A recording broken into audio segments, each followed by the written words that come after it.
देखिए आज हम पढ़ेंगे माइकेलिस एंड मेंटन इक्वेशन या माइकेलिस एंड मेंटन कांस्टेंट, जिसको माइकेलिस कांस्टेंट Km भी बोलते हैं. So it is an important topic in the enzyme kinetics.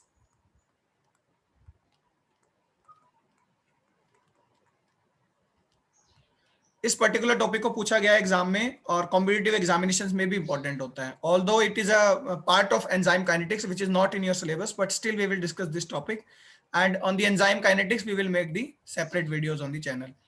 सो इसी टॉपिक की बात करते हैं, माइकेलिस एंड मेंटन इक्वेशन की. देखिए जनरली काइनेटिक्स जो होता है, काइनेटिक्स वर्ड रेट को रिप्रेजेंट करता है. केवल एंजाइम काइनेटिक्स की ना बात करें, अगर केमिकल काइनेटिक्स की भी बात करें तो कोई भी केमिकल रिएक्शन जो हो रही है उसका रेट कैसा है, कैसे रेट चेंज हो रहा है, क्या अफेक्शन है रेट का, वो काइनेटिक्स कहलाता है. तो काइनेटिक्स क्या है? क्वांटिटेटिव स्टडी है, quantitative study of enzyme catalysed reactions या एंजाइम कैटालिसिस. केमिकल काइनेटिक्स में हम कोई भी रिएक्शन पढ़ लेते हैं जहां कैटलिस्ट हो या ना हो, बट बायोलॉजिकल कैटलिस्ट है एंजाइम्स. तो जो एंजाइम काइनेटिक्स हम पढ़ते हैं वहां हम क्वांटिटेटिव स्टडी करते हैं एंजाइम्स की. ठीक है. एंजाइम्स को जब क्वांटिफाई किया जाता है तो कंसंट्रेशन के बेस पर क्वांटिफाई नहीं करते. Enzymes are quantified according to their activity.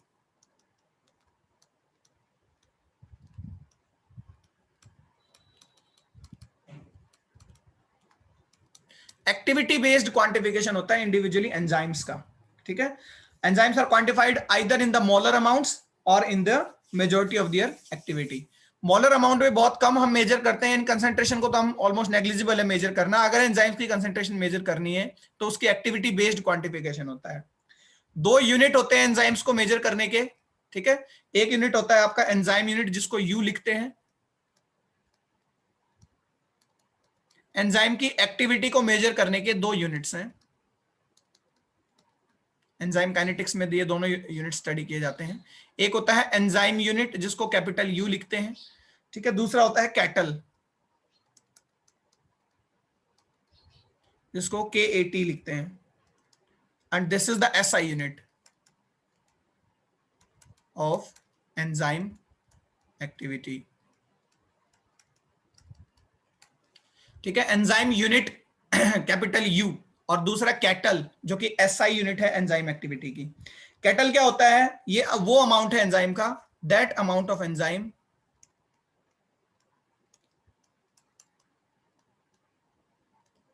which catalyze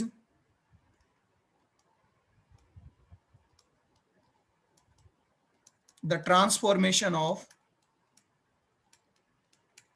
ठीक है. ध्यान से सुनिएगा. Transformation of 1 mole of substrate, क्योंकि सबस्ट्रेट को प्रोडक्ट में बदलना है ना, तो 1 mole of substrate into product पर सेकेंड. ठीक है. एक सेकंड में या पर सेकंड 1 मोल ऑफ सबस्ट्रेट को जो प्रोडक्ट में चेंज करने का ट्रांसफॉर्मेशन या कैटलाइज करने का जो प्रोसेस है, उतना अमाउंट का एंजाइम क्या कहलाता है? 1 कैटल कहलाता है. ठीक है.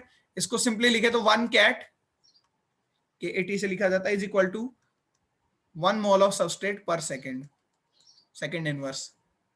ठीक है. और जो एंजाइम यूनिट होती है, this is not an SI unit, ये जो होती है ये वो अमाउंट है, अमाउंट ऑफ एंजाइम, इसको मिनट में मेजर किया जाता है. Causing transformation of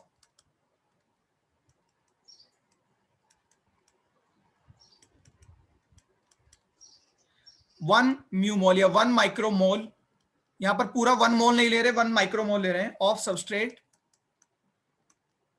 into product in 1 minute at standard conditions like standard pressure and 25 degree Celsius temperature. So enzyme unit capital U, enzyme का वो अमाउंट जहां पर 1 माइक्रोमोलर ऑफ सबस्ट्रेट का जो चेंजिंग है प्रोडक्ट में हो रहा है 1 मिनट में. ठीक है. तो ये मिनट के अकॉर्डिंग है, ये स्टैंडर्ड नहीं है. इसको अगर हम लिखना चाहें तो 1 U विल बी 1 म्यू मोल पर मिनट. ठीक है. और जो SI यूनिट है वो है कैटल. कैटल क्या होता है? आपका amount of enzyme which catalyse the transformation of 1 mole of substrate into product per second. That's why it is SI unit. अगर इन दोनों में आपस में रिलेशन की बात करें तो 1 यूनिट यानी 1 U, 1 एंजाइम यूनिट जो होती है वो 16.67 कैटल के बराबर होती है, नैनो कैटल के बराबर, sorry. 1 enzyme unit, which is not the SI unit, is equal to 16.67 nanoCatal, that is the SI unit. तो एंजाइम काइनेटिक्स का मतलब है क्वांटिटेटिव स्टडी करना. एंजाइम को जब क्वांटिफाई किया जाता है तो उसकी एक्टिविटी बेस्ड क्वांटिफिकेशन होता है कि कितना वो एक्टिविटी शो कर रहा है, ना कि डायरेक्ट हम कंसेंट्रेशन मेजर करते हैं. कंसेंट्रेशन का एक बेस जरूर है, यहां पर भी हम कंसेंट्रेशन देख रहे हैं, बट सबस्ट्रेट की देख रहे हैं और उसको कितना तेजी से वो प्रोडक्ट में चेंज कर सकता है. ये एंजाइम की एक्टिविटी है. एक्टिविटी क्या है? उसको प्रोडक्ट में चेंज करना. उसके अकॉर्डिंग एंजाइम को जो है क्वांटिफाई किया जाता है. So these were the units for the quantification. अब एंजाइम काइनेटिक्स में जिस तरह से हम केमिकल काइनेटिक्स में रेट को स्टडी करते हैं, तो यहां भी जो रिएक्शन हो रही है जनरली, ठीक है, सपोज रिएक्टेंट से ए है, बी है और वो प्रोडक्ट में चेंज हो रहा है, क्योंकि हमने रेट मेजर करना है. ठीक है, तो एंजाइम काइनेटिक्स में रेट जब आप मेजर करेंगे तो रेट दो तरह से मेजर किया जा सकता है. डिसअपियरेंस ऑफ रिएक्टेंट्स का रेट मेजर करके, या अपीयरेंस ऑफ प्रोडक्ट का रेट मेजर करके.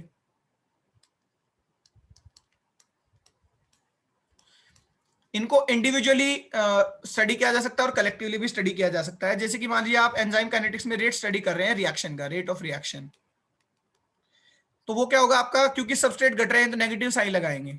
Change in the concentration of a एक सबस्ट्रेट है, रिएक्टेंट है, बी भी दूसरा सबस्ट्रेट है. ठीक है, या किसी दूसरे रिएक्टेंट का रेट स्टडी करके, डेल्टा का मतलब है चेंज, काइनेटिक्स में आप पढ़ते हैं, या चेंज इन प्रोडक्ट कि प्रोडक्ट में कितना चेंज आ रहा है, नया प्रोडक्ट कितना अपीयर हो रहा है. इस तरह से हम रेट को स्टडी कर सकते हैं. प्रोपोर्शनलिटी में जब हम रेट को लिखते हैं तो एक्सपोनेंट्स लगाए जाते हैं. मान लीजिए ए रिएक्टेंट है, इसका कोई एक्सपोनेंट होगा, पावर जिसको बोलते हैं एफ, बी का भी मान लीजिए कोई एक्सपोनेंट है जी. तो जनरली एक्सपोनेंट्स का टोटल एफ प्लस जी वो रेट ऑफ ऑर्डर होता है, सॉरी ऑर्डर ऑफ रिएक्शन होता है. रिएक्टेंट्स के जो एक्सपोनेंट्स हैं इनका टोटल ऑर्डर ऑफ रिएक्शन को रिप्रेजेंट करता है. ये केमिकल काइनेटिक्स में आपने पढ़ा होगा. एंजाइम काइनेटिक्स में भी ऑर्डर जो होते हैं रिएक्शन के वो एक्सपोनेंट्स के टोटल से ही फाइंड आउट किए जाते हैं. जब सबस्ट्रेट की कंसेंट्रेशन पर डिपेंड नहीं करता, रेट इंडिपेंडेंट होता है, तो वो जीरो ऑर्डर रिएक्शंस होती हैं. या जब इंडिपेंडेंट हो जाता है सबस्ट्रेट कंसेंट्रेशन से, तब एक्सपोनेंट्स का जो है टोटल नहीं किया जाता है, एक्सपोनेंट्स पे डिपेंड नहीं होता, वो रिएक्शन जीरो ऑर्डर होती है. अदरवाइज मोस्ट कॉमन जो रिएक्शंस होते हैं वो फर्स्ट ऑर्डर होते हैं. ठीक है, जिनमें 1 पावर हो, क्योंकि एक ही जो है रिएक्टेंट, उसके अकॉर्डिंग हम एंजाइम काइनेटिक्स को स्टडी करते हैं. तो ये तो कुछ बेसिक आइडिया है एंजाइम काइनेटिक्स के बारे में. हमने जो पढ़ना है पर्टिकुलरली वो हमने पढ़ना है Michaelis Menten equation. Enzyme kinetics में एक इंपॉर्टेंट डिस्कवरी, एक इंपॉर्टेंट कंट्रीब्यूशन, एक इंपॉर्टेंट रिसर्च पेपर पब्लिश किया दो साइंटिस्ट ने. One was the Leonard Michaelis and another is the Maud Menten. ठीक है, या मॉड मेंटन.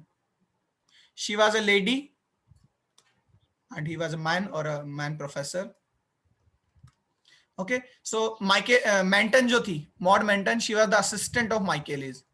तो इन दोनों ने जॉइंटली एक रिसर्च पेपर पब्लिश किया या एक इंपॉर्टेंट कंट्रीब्यूशन दिया एंजाइम काइनेटिक्स के अंदर. ठीक है, उस इंपॉर्टेंट कंट्रीब्यूशन पर बहुत से नए फैक्ट्स बेस है. ठीक है, या उससे एंजाइम की एफिनिटी चेक की जाती है. Enzyme affinity is detected. कोई भी रिएक्शन जो हो रही है जनरली, ठीक है, उसके रिएक्टेंट्स डिफरेंट होते हैं, उसके प्रोडक्ट डिफरेंट होते हैं. हर एक बायोकेमिकल रिएक्शन में एक ही जैसे रिएक्टेंट नहीं है या एक ही जैसे प्रोडक्ट नहीं है, वैरायटी ऑफ रिएक्टेंट्स होते हैं, वैरायटी ऑफ प्रोडक्ट्स ही होते हैं. वहां डिफरेंट डिफरेंट एंजाइम्स डाले जाते हैं. तो उन एंजाइम्स की क्या एफिनिटी है कि वो सबस्ट्रेट के साथ कितनी तेजी से बाइंड करें और कितनी तेजी से रिएक्शंस को कराएं, यानी काइनेटिक्स को स्टडी करना.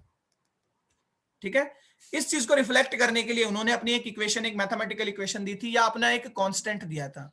मेन वर्क की बात करें, उसका एप्लीकेशन तो हो गया कि एंजाइम एफिनिटी उससे डिटेक्ट की जा सकती है. ठीक है, उन्होंने एक अपना कांस्टेंट दिया था जिसको माइकेलिस कांस्टेंट बोलते हैं, Km. माइकेलिस कांस्टेंट रिफ्लेक्ट करता है रेट ऑफ रिएक्शन और सबस्ट्रेट कंसेंट्रेशन के बीच में. सबस्ट्रेट कंसेंट्रेशन एक रिलेशनशिप प्लॉट करता है Michaelis Menten constant between the rate of reaction and substrate concentration.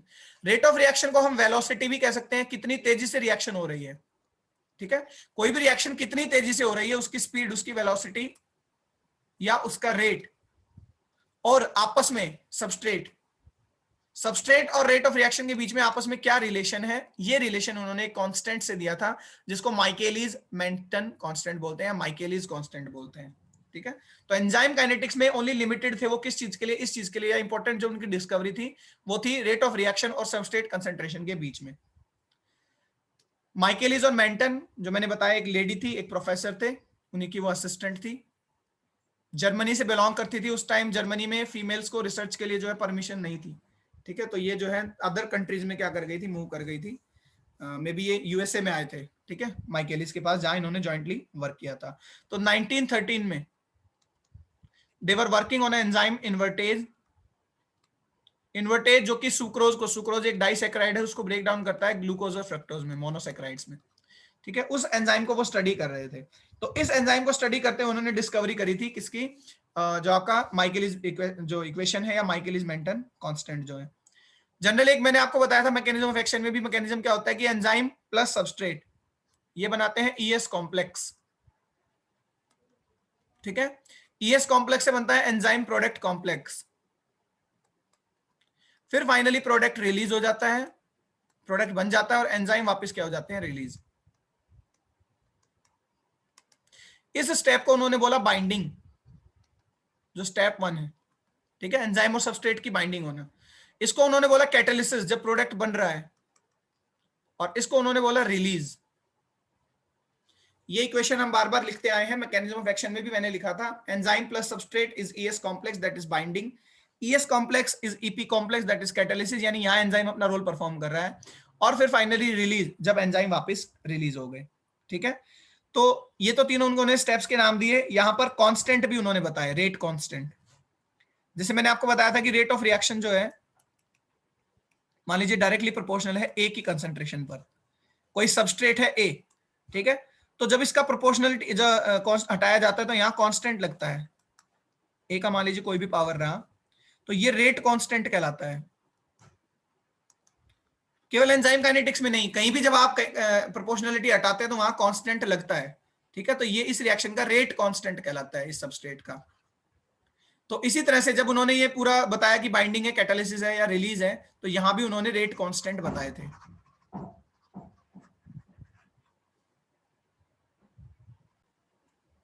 ठीक है, so this would be first rate constant that is K1। यहां जो रेट कांस्टेंट होगा बाइंडिंग में वो K1 होगा। कैटालिसिस में जो रेट कांस्टेंट होगा वो होगा 2, K2। ठीक है, माइकेलिस मेंटन ने ये दोनों स्टेप, कैटालिसिस और रिलीज, दोनों ज्वाइंटली दिखा दिए थे। जैसे ES है, इससे P बना और एंजाइम डायरेक्ट फ्री, यानी EP जरूरी नहीं है दिखाना, कुछ बुक्स में दिखा भी दिया जाता है। तो अगर अलग से भी दिखाते तो यहां भी रेट कांस्टेंट K2 ही रहेगा, रिलीज में भी। तो बाइंडिंग का rate constant K1, catalysis plus release का rate constant K2। Reverse reaction का, अगर एंजाइम सबस्ट्रेट कॉम्प्लेक्स बनने के बाद वो डिसोसिएट हो जाता है वापस एंजाइम में और सबस्ट्रेट में, यानी फ्री हो जाते हैं, कॉम्प्लेक्स में से एंजाइम अलग हो गया, सबस्ट्रेट अलग हो गया, तो जो रेट कांस्टेंट होता है वो होता है K-1। ठीक है, इसका जो एक्सपोनेंट है वो -1 है, वहां जो ऊपर है वो +1 है, K1। बाइंडिंग में K1, डिसोसिएशन में K-1, this is rate constant. And catalysis का जो रेट कांस्टेंट है वो K2 है। जो बाइंडिंग होती है वो स्लो होती है। ठीक है, फ्री भी, रिलीज भी होती है, वो भी स्लो है। और कैटालिसिस जो होता है वो फास्टेस्ट होता है, यानी एंजाइम कैटालिसिस बहुत तेजी से करते हैं। तो यहां तक क्लियर होना चाहिए। इन्वर्टेज एंजाइम पर वो वर्क कर रहे थे। इन्वर्टेज जो कि सुक्रोज एक डाइसैकेराइड है, इसको 2 मोनोसैकेराइड्स में ब्रेक डाउन करता है, ग्लूकोज में प्लस फ्रक्टोज में। 3 उन्होंने रेट कांस्टेंट दिए, K1 बाइंडिंग के लिए या ES कॉम्प्लेक्स फॉर्मेशन के लिए। ये अभी पढ़ेंगे K2 हम कहां काम आते हैं। K2 जो है वो आपका फॉर्मेशन ऑफ प्रोडक्ट के लिए, और K-1 ये डिसोसिएशन ऑफ ES कॉम्प्लेक्स के लिए।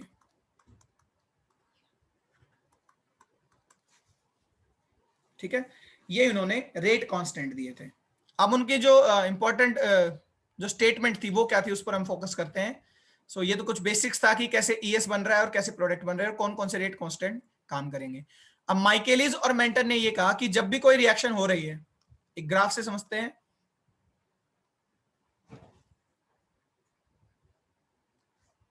वाई एक्सिस पर मैं ले रहा हूं substrate concentration,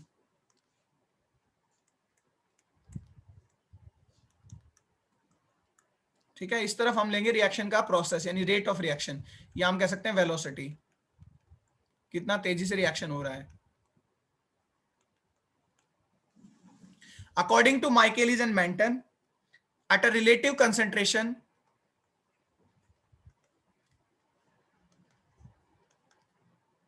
of substrate,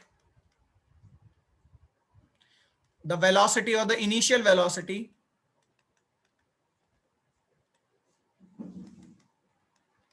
of reaction changes linearly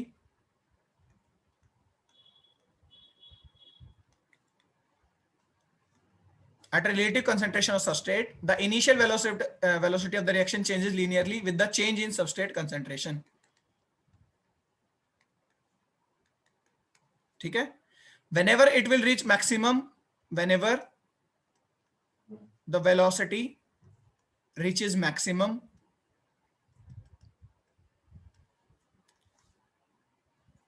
the substrate concentration is saturated and will not affect the velocity of reaction or the velocity of reaction or the rate of reaction. In simple words उन्होंने substrate concentration और rate of reaction या velocity के बीच में एक relationship बताया। उन्होंने कहा कि स्टार्टिंग में तो जैसे जैसे आप सबस्ट्रेट कंसंट्रेशन को बढ़ाते जाएंगे, ठीक है, जैसे जैसे आप सबस्ट्रेट कंसंट्रेशन को बढ़ा रहे हैं इस तरफ, तो उसके साथ लीनियरली धीरे धीरे ही मैक्सिमम या रेट ऑफ रिएक्शन जो है या वेलोसिटी है वो भी बढ़ती जाएगी। ठीक है,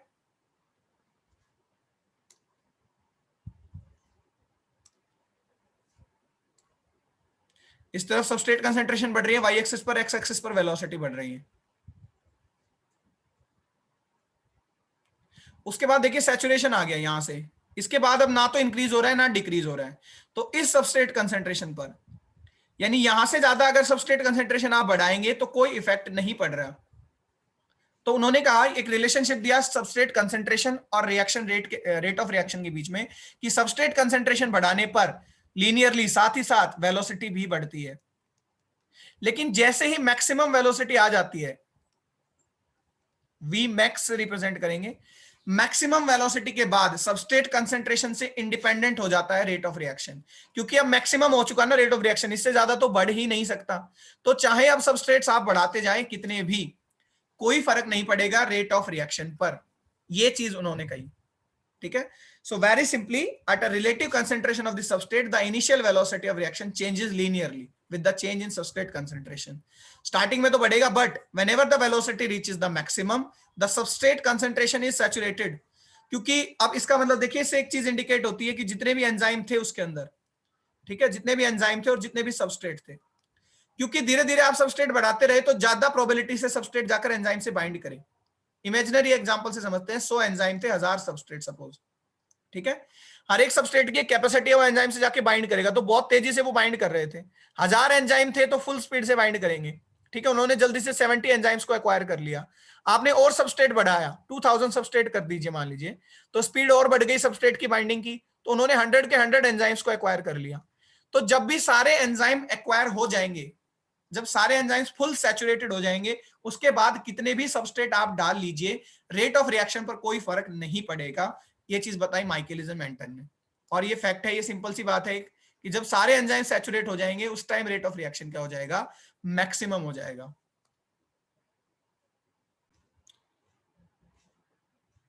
सो देखिए यहां से एक चीज हम कंक्लूड कर सकते हैं, ठीक है, या जो उन्होंने कंक्लूड करी, उन्होंने कहा कि जो रेट ऑफ रिएक्शन है, जो रेट ऑफ रिएक्शन है वो डिपेंड कर रहा है वेरिंग सबस्ट्रेट कंसंट्रेशन पर। The rate of reaction is depending upon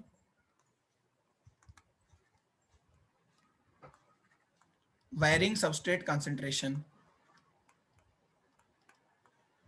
जैसे जैसे सबस्ट्रेट कंसंट्रेशन चेंज हो रही है वैसे वैसे रेट ऑफ रिएक्शन या वेलोसिटी भी चेंज हो रही है, but after a maximum limit that is saturated, उसके बाद चेंज नहीं हो रही। लेकिन स्टार्टिंग में तो हम कह सकते हैं ना कि इसी के साथ साथ चेंज हो रहा है। ठीक है, अब उनका जो इंपॉर्टेंट जो फॉर्मूला था या जो उनका कांस्टेंट था Km, माइकेलिस कांस्टेंट, वो क्या है देखिए, ये समझेंगे हम। ठीक है, उन्होंने कहा सबस्ट्रेट की वो कंसंट्रेशन जहां पर जो रिएक्शन की वेलोसिटी है वो मैक्सिमम वेलोसिटी का हाफ है। रिएक्शन की वेलोसिटी या रेट ऑफ रिएक्शन को v से रिप्रेजेंट करते हैं, यहां भी v है, यहां भी v होगा, यहां भी v होगा, किसी भी रैंडम टाइम पर v है। इस टाइम पर ये जो लेवल है यहां पर वेलोसिटी क्या है, v मैक्स है। देखिए केवल y एक्सिस पे बात कीजिए, x एक्सिस को भूल जाइए, केवल y एक्सिस पर एक पॉइंट है v मैक्स। मैक्सिमम वेलोसिटी होते ही देखिए नहीं बढ़ रहा, क्या अब आगे फर्दर रिएक्शन का रेट नहीं बढ़ रहा, ठीक है। तो maximum velocity v is equal to V max इस पॉइंट पर, तो कभी ना कभी तो हाफ भी होगा v, यहां भी v है, यहां भी v है, हर एक पॉइंट पर v है। मान लीजिए ये v मैक्स की हाफ है वेलोसिटी, यहां velocity of reaction is v max by 2। Maximum velocity उसके बाद जो है रेट नहीं बढ़ रहा क्योंकि वही रेट जो है वो मैक्सिमम है खुद। तो मैक्सिमम वेलोसिटी जहां पर है उसका हाफ, यानी वेलोसिटी जब मैक्सिमम वेलोसिटी की हाफ होगी उस टाइम पर सबस्ट्रेट की कंसेंट्रेशन क्या है, उस टाइम पर सबस्ट्रेट की कंसेंट्रेशन होगी एक्स एक्सिस पर। तो चलिए यहां हमने मैच किया वाई एक्सिस को, दिस पॉइंट, और यहां एक्स एक्सिस पर ये पॉइंट कहलाता है के एम, माइकेलिस कांस्टेंट।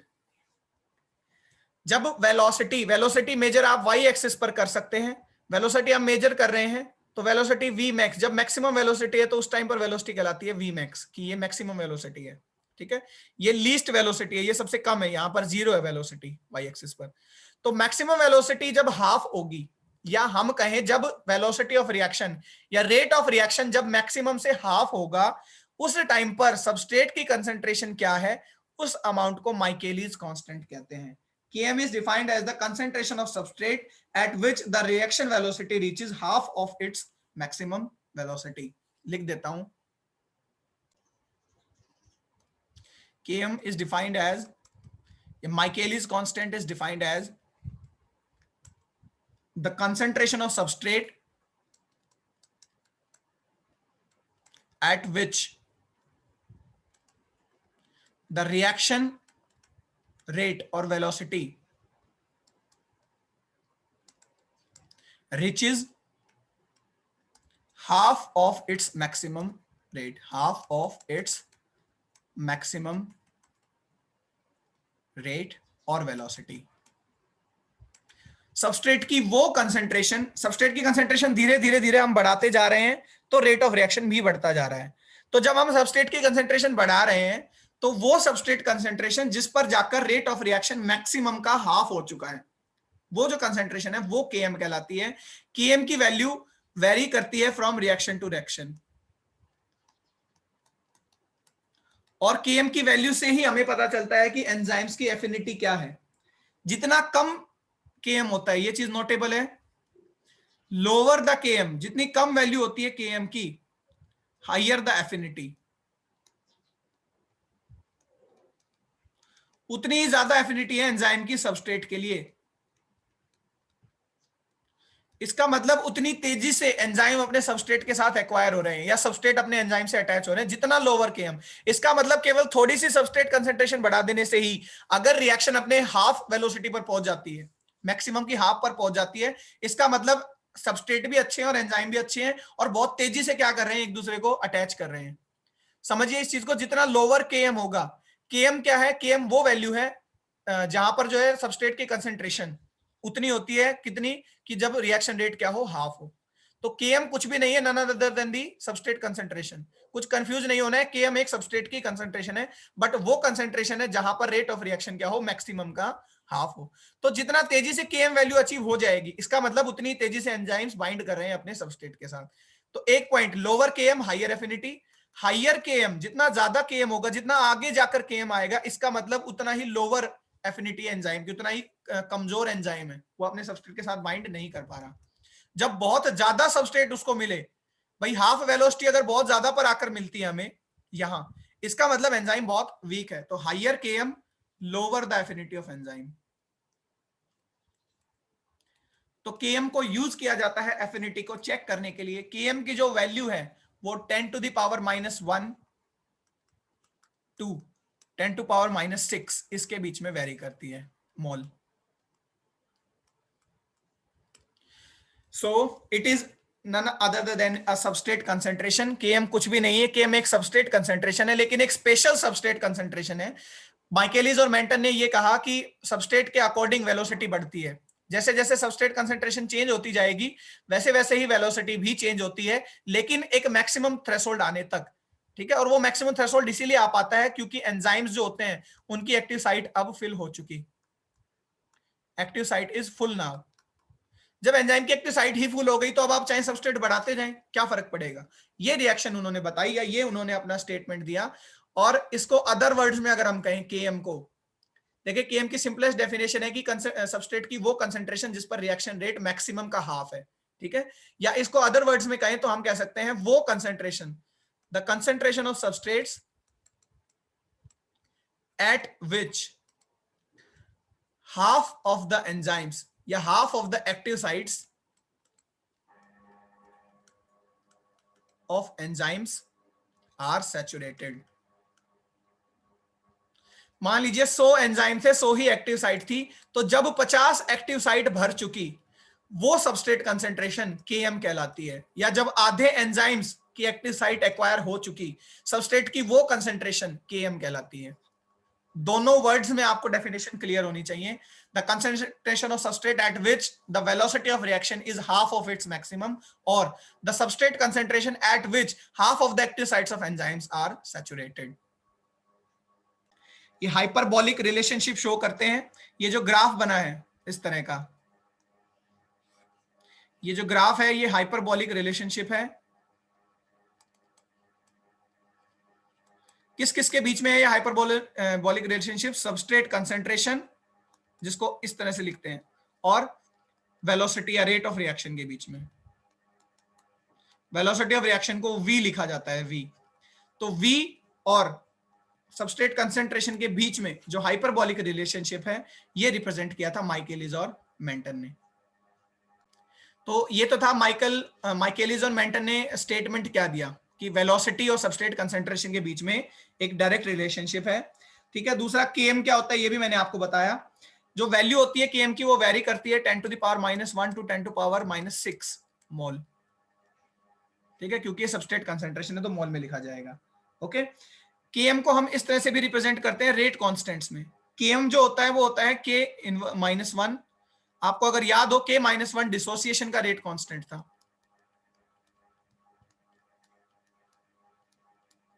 ठीक है, ये रिवर्स रिएक्शन का था K-1, ये था K1 और ये था K2। तो K-1 plus K2 divided by K1, ये होता है हमारा, अगर रेट कांस्टेंट के वे में इसको रिफ्लेक्ट करें तो हम। ठीक है,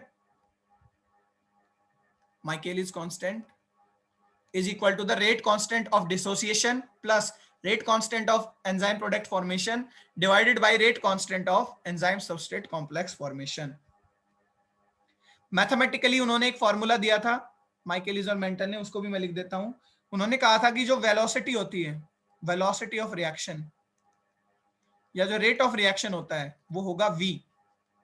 ठीक है, वो होता है v मैक्स यानी maximum velocity into substrate concentration divided by Km Michaelis Menten constant plus substrate concentration.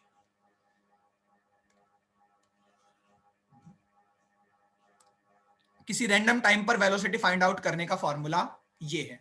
इसको हम रख के देखते हैं, इसको हम पुट करके देखते हैं। हमने वेलोसिटी फाइंड करनी है, ठीक है, या हमारे पास वेलोसिटी है, हमें पता चल गया कि v मैक्स तो होती है मैक्सिमम वेलोसिटी। ठीक है, मैक्सिमम वेलोसिटी का हाफ हम v को मान लेते हैं v मैक्स बाई 2। ठीक है, हमारी जो वेलोसिटी है, वेलोसिटी ऑफ रिएक्शन, उस टाइम पर हम सबस्ट्रेट कंसंट्रेशन फाइंड आउट करेंगे। इसके लिए हम मैथमेटिकली पुट कर रहे हैं। तो वेलोसिटी मैंने मान ली मैक्सिमम वेलोसिटी की हाफ। ठीक है, उस पूरे ग्राफ में कहीं भी वेलोसिटी हम मान सकते थे, ये भी वेलोसिटी हो सकती थी, ये भी हो सकती थी। तो जो मैक्सिमम वेलोसिटी होती, मान लीजिए ये मैक्सिमम वेलोसिटी थी यहां आकर, तो इसकी हाफ वाली वेलोसिटी मैंने मान ली, तो उसका वैल्यू क्या होगा? v max by 2। तो फॉर्मूले में रख रहा हूं मैं केवल वेलोसिटी ऑफ रिएक्शन मैंने हाफ मानी है, तो मैंने लिख दिया v max by 2। v max as it is v max रहेगा, सबस्ट्रेट कंसंट्रेशन s रहेगी, km km रहेगा प्लस सबस्ट्रेट कंसंट्रेशन रहेगी। आप vmx को इधर लेके आइए। ठीक है, v मैक्स जब इधर लेके आएंगे तो ये डिवाइड में आ जाएगा v मैक्स, और यहां ऑलरेडी 2 था, is equal to substrate concentration Km plus S। Simple mathematics सभी को आता होगा आप लोगों को। हम Vmax को इधर ले आए, ठीक है, Vmax से Vmax कैंसिल हो गया, 1/2 is equal to substrate concentration Km plus substrate concentration, ठीक है। 2 को उधर ले जाइए और इसको इधर ले आइए, मल्टीप्लाई कर देते हैं। 2 इंटू में substrate concentration is equal to Km plus substrate concentration, ठीक है।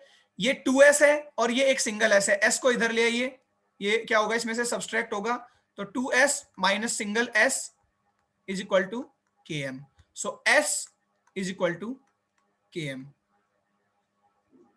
देखिए क्या निकल के आया रिजल्ट, मैंने वेलोसिटी को हाफ माना था, हाफ मैक्सिमम वेलोसिटी की हाफ वेलोसिटी पर सबस्ट्रेट की कंसेंट्रेशन क्या होती है, Km होती है, और यही उन्होंने प्रूव किया था।